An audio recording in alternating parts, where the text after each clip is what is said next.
What's up with it, Raider Nation? It's your boy, Raider Honcho, and I'm back with a brand new video for you.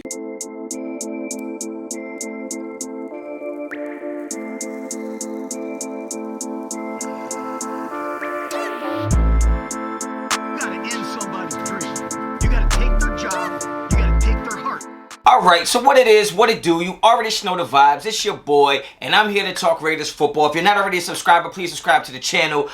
So it's Friday, tomorrow's Saturday, which means tomorrow night we got the Rams, and after a very intense, provocative, violent week of joint practices with the Rams, I am super excited about this game. I'm super excited to see what the Raiders do in this game, and it just seems that the Raiders are locked in.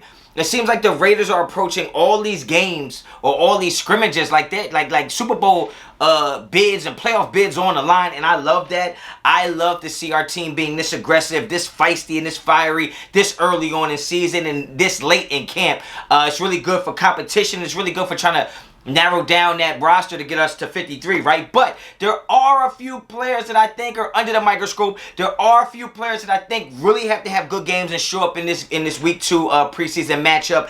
And I'm just going to go through a list of the players that I'm going to be keeping my eyes on, and I'll tell you the reasons why. And you get down there in the comments, let me know what you think, or add any players to this list that you want. But yeah, let's get into it. A guy that I think that is under a lot of pressure and under the microscope and really needs to play well this week is somebody who was a good player for us, still is a good player for us, but for some reason seems like they're under the radar, and that's going to be Clelin Ferrell. Okay, Clelin Ferrell seems to be the forgotten guy of this defense, of this front seven, and it's kind of confusing to me because I really do think he's a solid player, but everybody's on the Max hype train. Everybody's on the Yannick hype train. I don't even want to call that a hype train because he's the real deal. The boy's a monster. But you seen Ferrell playing well.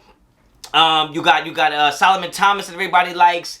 You got Jonathan Hankins that everybody thinks is a lock in there. You got I think you got Quentin in there playing well. So it's just, I don't even want to say playing well, but you got him in the mix, right? And it just seems like Clelin Ferrell is the guy that nobody's really talking about anymore. It's like he's like the forgotten guy on that line, and it's like he really needs to stand out. I don't know if you move him inside the DT. I don't know if you move him outside. Everybody's talking about, is he the one of the rookies from that class that doesn't get the contract extension? I mean, it's too early to tell, but it is a game that he has to shine, and he has to really jump off the tape, jump out on film, and really put his fingerprints all over this game. Even if it's not stat-wise like tackles and sacks or anything like that, but he has to just jump off the screen this week in order to keep his name in that mix, because it does feel like he's getting left behind, right? Another guy that I think I want to talk about and I want to see is Alex Leatherwood. Yeah, I know he's a rookie, and I know he played decent in the first preseason game, but it wasn't great.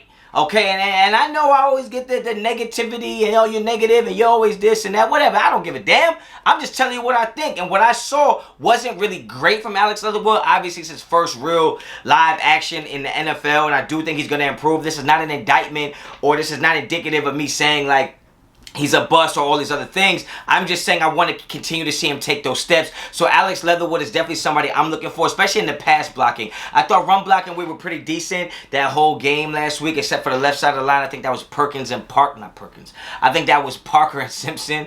So I do want to see the line in a whole. And another guy on this list is Andre James. Now Andre James played pretty well, but he's gonna be under the microscope all year when you talk about him replacing one of the best centers in the league. And well, hell no. Why can't I not remember his damn name? Oh, that's crazy. That's crazy. That Hudson. Damn, I can't believe that. See, once you leave the Raiders, man, I'll be forgetting about you. But yeah, him replacing Hudson is just going to definitely mean there's going to be a microscope on him all year. So I do want to see how he continues to perform. Another guy on that list is going to be Marcus Mariota.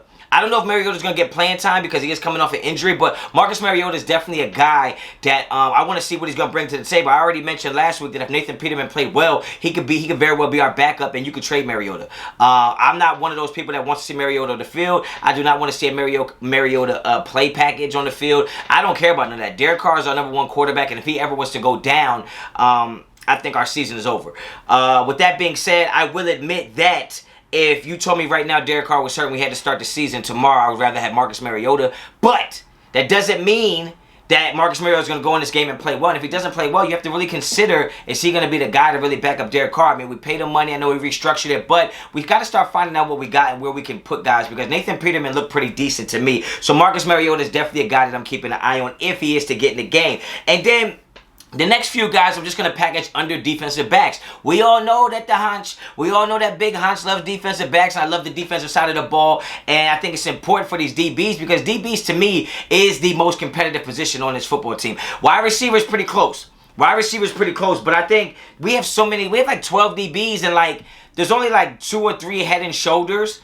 or maybe 4 head and shoulders above everybody else, but those next 7 guys are like all really close. But I want to focus on Damon Arnett. I think Damon Arnett played pretty well in the first preseason game. I heard he was having great practices with the Rams, so I'm excited about that. But he's a guy that really needs to start trying to like cement his position as either that second corner, that third corner, but not much after that, man. This guy's a first-round pick. I think he was a second-round talent, but he has to start putting it together and stacking those days, day by day, and give us a product and give us some production on the field. So I'm looking forward to Damon Arnett having another chance to prove me right. And when I say that, I think he's a really good corner. Another guy that I'm looking at is going to be Carl Joseph. I want to see Carl Joseph because a lot of people, when we signed him, thought he would be our starting safety. I didn't think he would be the starting safety, especially I knew we would draft the safety or sign the safety free agent, and I think any one of those would have been better than Carl Joseph.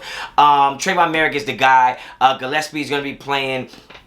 You also have Jonathan Abram at safety. So I just want to see what Carl Joseph brings to the table. I want to see, is he going to be that goal line dynamic duo with him and Jonathan Abram in there? Are you going to see him in the box and see Trayvon Merrick deep? Like, I want to see what Carl Joseph is going to bring to the table this year. So I'm excited about that. And lastly, the guy that I think, well, I'm going to put 2 of these. I'll put 2 of them. I didn't have them on the list, but you're talking about Amik Robinson and Nevin Lawson. I think these are 2 guys that are fighting for the same job because at the end of the day, I think Nate Hobbs is all but secured that starting nickel, starting slot, corner role for the Raiders. So I think that Nevin Lawson and Amik Robertson are fighting for that position. I think one of them very well could get cut. So I want to see what Amik does. Amik did play well last week. I think he played a lot better on the outside. So I don't know if he goes into the outside. But we also got Wilson in there as a corner. We got Isaiah Johnson in there. I believe we have another guy in there as well. But to me, Amik Robertson and Nevin Lawson are fighting for the same job, so I'm excited to see them both and see what they bring to the table, see what they do, see how they step up to the competition. Okay, iron sharpens iron. So I'm just excited. So that's my list. Those are the guys that I'm looking for this week's game. Don't forget to check me out. I will be going live before the game. I'll be going live at halftime. And yeah, so get in the comments, let me know what you think. If you like the video, like the video. If you like the content on this channel, please subscribe to the channel. And until the next time, Raider Honcho out.